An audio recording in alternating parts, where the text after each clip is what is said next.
Good morning all of you my students and you are welcome on my channel English Literature Academy. As you know, आप जानते हैं अच्छे से कि मैं आपको प्रिपरेशन करा रही हूँ इंग्लिश लिटरेचर की। अगर आपने इंग्लिश लिटरेचर सब्जेक्ट से कोई भी फॉर्म फिल किया है, फिर चाहे वो UGC NTA नेट का हो, TGT PGT का एग्ज़ाम हो या फिर JIC का एग्ज़ाम हो। TGT तो हालांकि हो चुका है, लेकिन अब हम TGT की बात करते हैं। आज हम बात करेंगे अपने इंग्लिश टर्म्स एंड फॉर्म्स की। जो लिटरेरी टर्म्स एंड फॉर्म्स हैं उनका यूज़ किस तरह से होता है और उन टर्म्स को समझना बहुत ज़रूरी है कि वो किसको रेफर्स करती हैं। अगर हम इसकी बात करें तो जैसे कि आज मैं आपके लिए इस वीडियो में लेकर के आई हूँ लिटरेरी फॉर्म्स एंड टर्म्स। तो इसमें हम सबसे पहले उठाते हैं आज की लिटरेरी फॉर्म्स एंड टर्म्स की। नंबर फर्स्ट है एनाग्नोरिसिस। एनाग्नोरिसिस इन अरिस्टोटल्स पोएटिक रेफर्स टू, मतलब इसको किसने सबसे पहले यूज़ किया? अरिस्टोटल ने किया था। किसने किया? अरिस्टोटल, मतलब अरस्तु ने इसको रेफर्स किया था।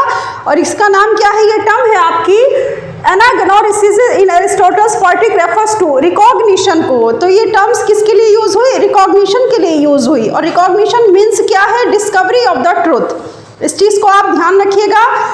पहली जो हमारी टर्म्स है वो अरिस्टोटल रेफर करते हैं उस टर्म्स को, और उसका इन्होंने पोएटिक फॉर्म में यूज़ किया है। मोटी मोटी बात याद कर लीजिए ताकि आपको इजी रहे। अरिस्टोटल ने सबसे पहले इस पोएटिक फॉर्म का यूज़ किया। इस पोएटिक फॉर्म का नेम इज़ द एनाग्नोरिसिस। एनाग्नोरिसिस की अगर मीनिंग की बात करें तो ये रेफर करता है किसको? रिकॉग्निशन को। Recognition means to the discovery of the truth. समझ में आया? यानी सच्चाई की खोज। इस तरह करके जो है ये आपको इसमें समझना है, और इसी तरह से आप इसको यहाँ पर राइट ऑप्शन पर अपने जाएंगे अगर ये फॉर्म्स या ये टर्म्स पूछ ली जाती है।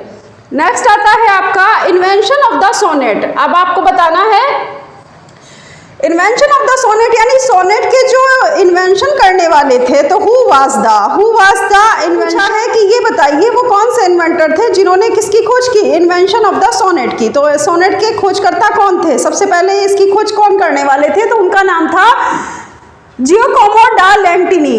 जियोकोमो डा लेंटिनी जो थे वो हमारे इन्वेंटर ऑफ द सोनेट हैं। इस चीज़ को आप ध्यान रखिए। क्या नाम है उनका?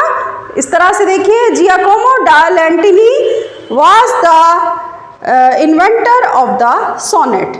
Is that clear? Next is the third point. Third is the sonnets are usually written in. आपको बताना है कि sonnets, तो आप जानते होंगे 14 लाइन्स की पोएम्स होती हैं। What is the sonnets? Sonnets is the 40 line poems. ये तो आपको अच्छे से पता ही होगा। तो उसने पूछा है कि ये बताइए जो सोनेट्स हैं वो किस मीटर में या किस पेंटामीटर में लिखे जाते हैं, या यूजुअली इनको किस में लिखा जाता है? तो एम्बिक पेंटामीटर होता है जिसमें इनको लिखा जाता है। तो आप इस चीज़ को याद रखेंगे, किस फॉर्म में लिखा जाता है? एम्बिक पेंटामीटर का। एक बार फिर से देख लेते हैं।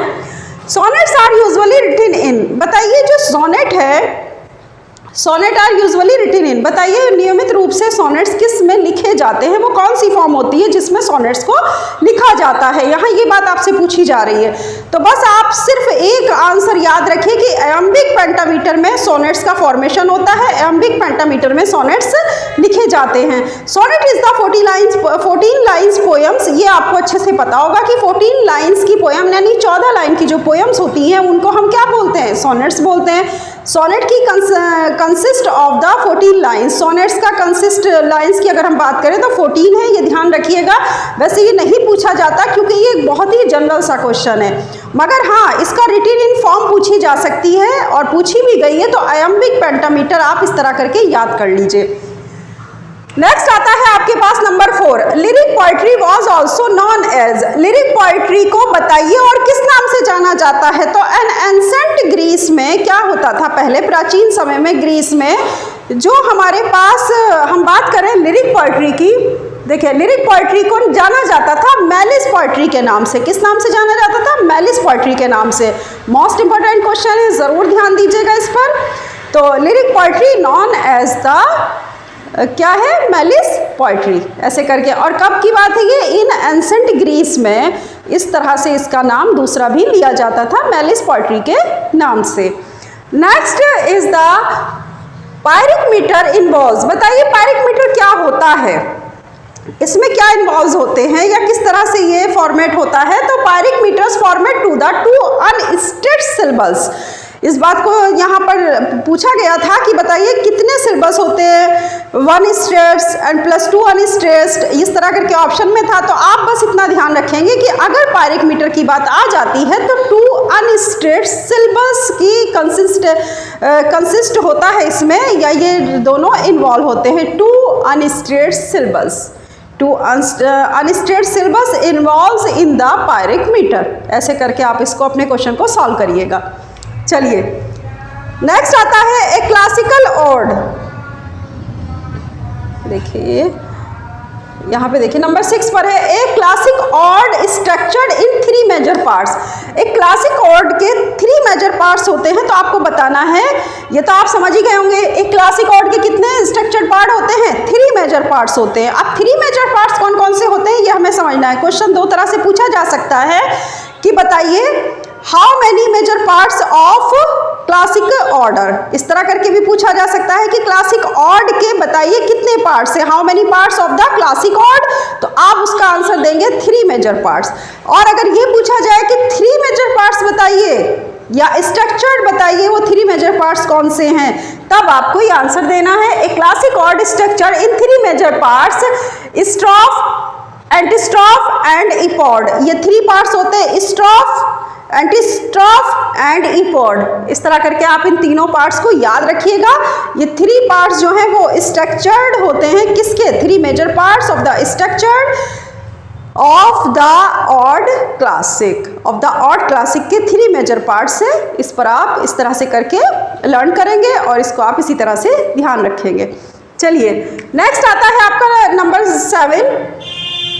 नंबर 7 क्वेश्चन पर आता है the term cacophony. The term cacophony means, बताइए इसका मतलब क्या है कैकोफोनी का, वो ये पूछ रहा है। Cacophony means the harsh, rough and, क्या है, हार्श है, रफ भी है, ध्यान रखना, मतलब एकदम जो है रूखी सूखी और बहुत कठोर, और क्या है साथ में अनम्यूजिकल साउंड है उसमें, यानी कहीं से भी रिदम है ही नहीं। तो उसको किस, ऐसी जो पोएम्स होती हैं उसके लिए टर्म्स यूज होती है कैकोफोनी। कैकोफोनी जो टर्म्स है वो यूज किसके लिए होगी, जिस तरह जो पोएम होगी वो harsh, rough and unmusical sounds create करेगी। तो ये इस तरह की टर्म्स होती हैं, और इसी को हम हार्श, रफ एंड अनम्यूजिकल साउंड ना कहते हुए हम एक टर्म यूज कर देते हैं कैकोफोनी।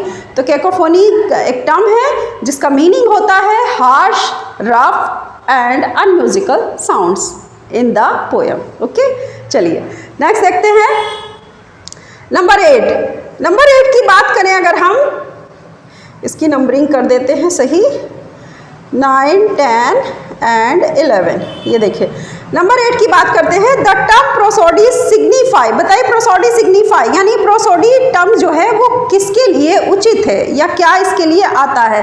तो the systematic study of versification, the systematic study of versification यानी विभिन्नता का अलग अलग तरीके से स्टडी करने को क्या बोला जाता है, प्रोसोडी बोला जाता है। Prosody signify the systematic study of versification, इस तरह करके आप इसको याद करेंगे।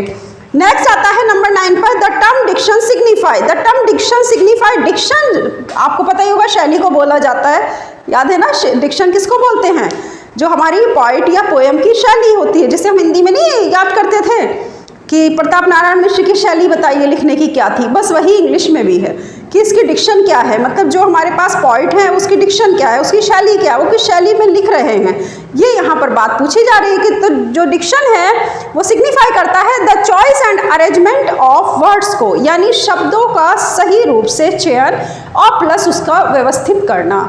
तो ये क्या कहलाता है आपका, डिक्शन कहलाता है, सही रूप से शब्दों का चयन और प्लस उसका क्या है, उसको व्यवस्थित करना, अरेंजमेंट करना उसका।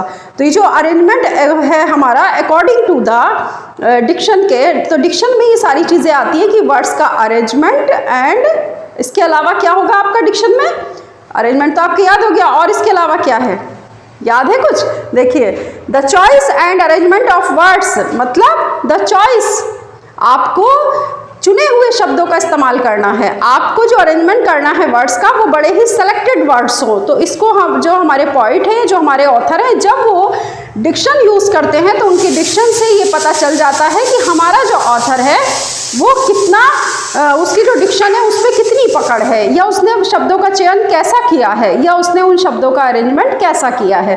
तो इसी को डिक्शन कहा जाता है। और diction signify to the choice and arrangement of the words. इस तरह करके आप ऑप्शन पे अपना जो है सही का निशान लगाइएगा अगर ये आ जाता है। चलिए नंबर 10 पर है the mystery plays based on. बताइए मिस्ट्री जो प्लेज हैं वो किसके ऊपर आधारित हैं। तो ये बड़ा ही फेमस क्वेश्चन है वैसे मैं बताऊं, लेकिन नेट से और टीजीटी पीजीटी सब में पूछा जाता है कि मिस्ट्री प्लेज बताइए बेस्ड ऑन द। तो अगर हम मिस्ट्री प्लेस की बात करें तो हालांकि ये रहस्यात्मक बात होती है कि रहस्यात्मक स्टोरीज जो होती हैं जिसमें रहस्य छुपा रहता है उसको बोलते हैं मिस्ट्री प्लेस, या जिस कहानी के अंदर कुछ ऐसा रहस्य हो या इसमें स्पिरिचुअल थिंकिंग जो है वो ज़्यादा होती है, स्पिरिचुअल एलिमेंट को ज़्यादा इसमें ऐड किया जाता है, तो वो कहलाता है मिस्ट्री प्लेस। तो मिस्ट्री प्लेस अगर हम बात करें कि कहाँ से ली गई, अगर इस बारे में हम पूछा जाता है तो stories from the Bible, Bible से ली गई कहानियाँ वो मिस्ट्रीज इसलिए कहलाई क्योंकि बाइबल में क्या सी और खुदा के बीच में वो बात हो रही है, तो वो क्या है, एक तरह की मिस्ट्री है। इस तरह समझिए आप इसको। तो mystery place based on the stories of Bible, उसमें जितनी स्टोरीज है बाइबल में इनका बेस्ड अगर देखा जाए आधार तो वहीं से लिया गया है मिस्ट्री प्लेस का, क्योंकि वो खुदा की और ईसा मसीह की बातचीत होती है और वो बातचीत सिर्फ उन दोनों लोगों के बीच होती है। फिर ईसा मसीह जो गॉड उनको जो है इंफॉर्मेशन देते हैं या ऑर्डर देते हैं, बल्कि ये कहा जाएगा कि जो ऑर्डर देते हैं वही ईसा मसीह आकर अपने लोगों के अपने ग्रुप के बीच में उस इंफॉर्मेशन को जो है वो क्या करते हैं, उसे कन्वे करते हैं और फिर लोगों तक वो सूचनाएं या वो ऑर्डर पहुंचाया जाता है कि खुदा ने आज क्या कहा। इस तरह समझिए आप इसको। तो वो क्या है, mystery place based on the stories from the Bible. तो आप बाइबल से ली गई कहानियां मिस्ट्री प्लेस का आधार है, ये ध्यान रखिएगा, ठीक है। उम्मीद करती हूँ आपको अच्छे समझ आ गई होगी ये टर्म। नेक्स्ट हम बात करते हैं expressionism. Expressionism was a revolt against. बताइए एक्सप्रेशनिज्म जो है वो किसके अगेंस्ट है भाई, वो किसके विरुद्ध काम करता है। Expressionism was a revolt against naturalism के। नेचुरलिज्म किस में बिलीव करता है, naturalism believes in the truth of nature, truth of the जो मतलब फ्रंट साइड हमें नज़र आती है उस पर हम जो है ज़्यादा भरोसा करते हैं, जो हमें सामने से नज़र आ रहे हैं, जो प्राकृतिक चीज़ें हैं। तो एक्सप्रेशंस क्या है, एक्सप्रेशन अगर हम एक्सप्रेशनिज्म की बात करें तो वो है भावनात्मक के ऊपर। अगर हम इसकी बात करते हैं एक्सप्रेशनिज्म क्या है, अभिव्यक्ति, जो हमने महसूस किया वो हमने बोला, जो हमें हमारे दिमाग और दिल जो भी आसपास के एनवायरनमेंट को फील कर रहा है वो हम बोल रहे हैं। तो अभिव्यक्ति किसी चीज़ की वो एक अलग चीज़ हो गई। तो ये किसके अगेंस्ट है, नेचुरलिज्म के अगेंस्ट है, ठीक है। एक्सप्रेशनिज्म जो है वो उसमें ट्रूथ नहीं भी हो सकता, लेकिन नेचुरलिज्म इज द ट्रूथ क्योंकि बिलीव्स इन द ट्रूथ।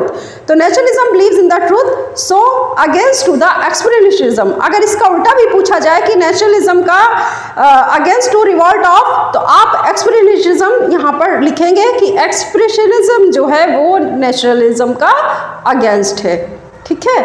इस तरह से आप बात करेंगे इसको। Expression was a revolt against, तो नेचुरलिज्म ये हो गया आपका, expressionism was a revolt against naturalism. बस इस तरह करके आप इसे याद करेंगे और ये टर्म्स मोस्ट इंपॉर्टेंट है, इनको ज़रूर पढ़कर जाइएगा अगर आप पीजीटी का एग्जाम देने जा रही है, जीआईसी का या फिर यूजीसी नेट का।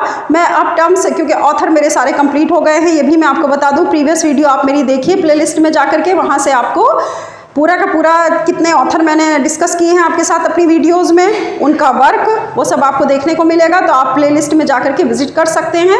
बात आती है अब लिटरेरी टर्म्स एंड फॉर्म्स की, तो अब हम इसको भी 2-3 वीडियोस में कंप्लीट कर देंगे। इस तरह फिर आपका कोर्स काफ़ी हद तक जो है कंप्लीट हो जाएगा। फिर आगे जब पीजीटी का एग्ज़ाम हो जाएगा फिर आगे हम यूजीसी नेट के ऑथर को अपने लगातार जैसे पढ़ रहे थे वैसे ही आपको स्टडी कराएंगे। वैसे ये कोई भी ऑथर या लिटरेरी टर्म्स एंड फॉर्म्स हैं, ये सब आपके यूजीसी नेट के एग्ज़ाम के पर्पज़ से भी बहुत मोस्ट इम्पॉर्टेंट है, तो लिहाजा इनको पढ़िएगा और अच्छे से इन पर फोकस करिएगा। चलिए इसी के साथ अब मैं विदा लेती हूँ। नेक्स्ट वीडियो में फिर कुछ अच्छा कंटेंट और कुछ अच्छे लिटरेरी फॉर्म्स एंड टर्म्स लेकर के आपके सामने प्रेजेंट होंगी मैं। और इसी तरह से आप इस चैनल पर जो है अपना आइए और अपनी स्टडी करिए। और अगर आपको ये वीडियो अच्छी लगी हो तो वीडियो को शेयर, लाइक और सब्सक्राइब ज़रूर कर दीजिए, ताकि जो दूर बैठे बच्चे हैं, मैं बार बार कह रही हूँ कि जिन तक अच्छे कोचिंग नहीं पहुँच पाते, मेरा ये एक एफर्ट है कि उन तक अच्छा कोचिंग पहुँचे और वो अपनी तैयारी को काफ़ी हद तक जो है वो कंप्लीट करें। चलिए, इसी सबके साथ में अपना ख्याल रखिएगा। ओके, अल्लाह हाफिज़।